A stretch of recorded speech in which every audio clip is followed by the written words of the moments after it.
Assalamualaikum warahmatullahi wabarakatuh. Saya Marlia Rahim SAG MAG, penyuluh agama Islam fungsional, Kantor Kementerian Agama, Kota Makassar. Video kali ini menjelaskan tentang moderasi beragama.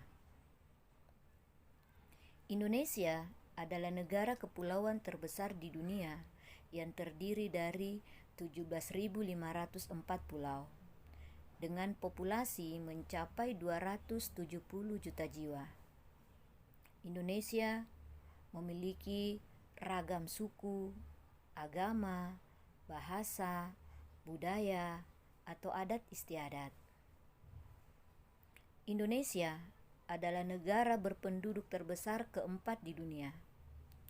Berpenduduk Muslim terbesar di dunia dengan penganut lebih dari 230 juta jiwa. Adapun agama resmi yang diakui di Indonesia yaitu Islam, Katolik, Protestan, Hindu, Buddha, dan Konghucu. Banyaknya suku, agama, dan budaya menandakan bahwa Indonesia adalah bangsa yang majemuk.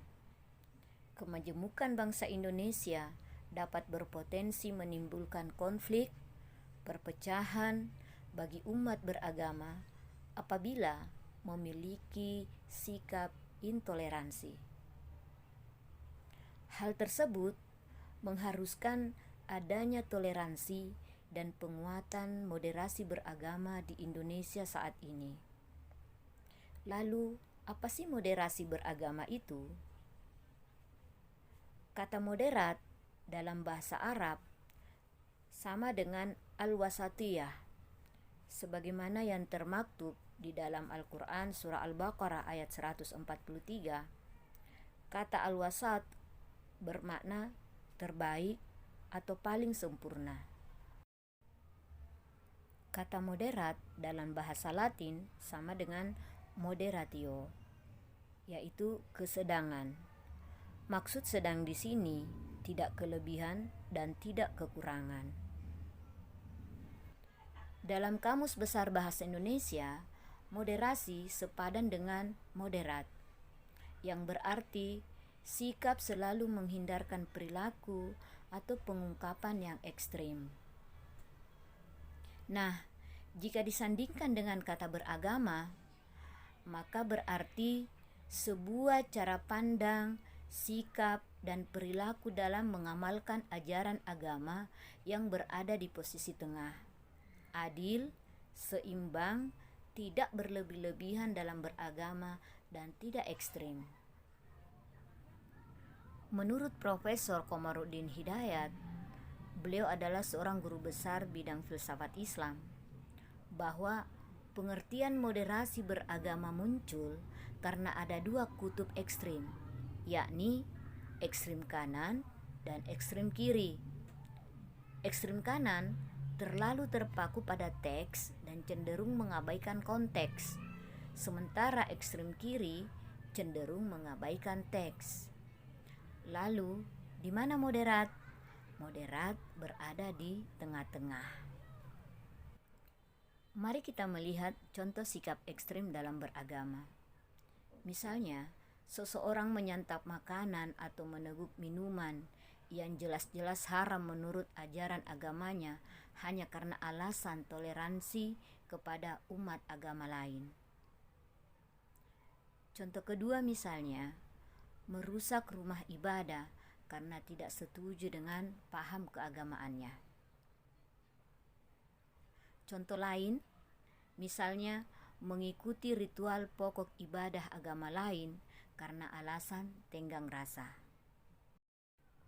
Lalu, apakah moderasi beragama penting? Jawabannya tentu penting. Moderasi beragama diperlukan karena sikap ekstrim dalam beragama tidak sesuai dengan esensi ajaran agama itu sendiri. Perilaku ekstrim atas nama agama juga sering mengakibatkan lahirnya konflik, rasa benci, intoleransi, dan bahkan peperangan yang memusnahkan peradaban. Nah, sikap-sikap seperti itulah yang perlu dimoderasi. Jadi, teman-teman, sudah jelas bahwa bukan agama yang harus dimoderasi, melainkan cara penganut agama dalam menjalankan agamanya itulah yang harus dimoderasi. Gimana sih sikap kita dalam moderasi beragama?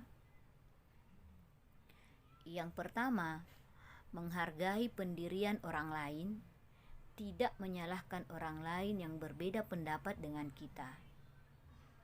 Yang kedua, tidak memaksa penganut agama lain mengikuti aturan agama kita. Dan yang ketiga, menghargai dan tidak mengganggu orang lain ketika beribadah. Yang keempat, tidak merusak rumah ibadah agama lain. Dan yang kelima, memiliki empati dan mudah mengendalikan emosi.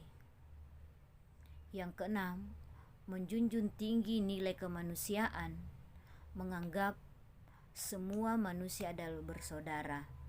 Karena pada dasarnya kita semua manusia adalah saudara. Kalau kita seagama, namanya saudara seiman. Untuk itu, moderasi beragama adalah upaya mengembalikan pemahaman dan praktik beragama agar sesuai dengan esensinya, yakni untuk menjaga harkat, martabat, dan peradaban manusia, bukan sebaliknya. Agama tidak boleh digunakan untuk hal-hal yang justru merusak peradaban, sebab sejak diturunkan, agama pada hakikatnya ditujukan untuk membangun peradaban itu sendiri. Nah, itulah penjelasan tentang moderasi beragama. Sekian telah menonton video ini. Terima kasih, semoga bermanfaat. Wassalamualaikum warahmatullahi wabarakatuh.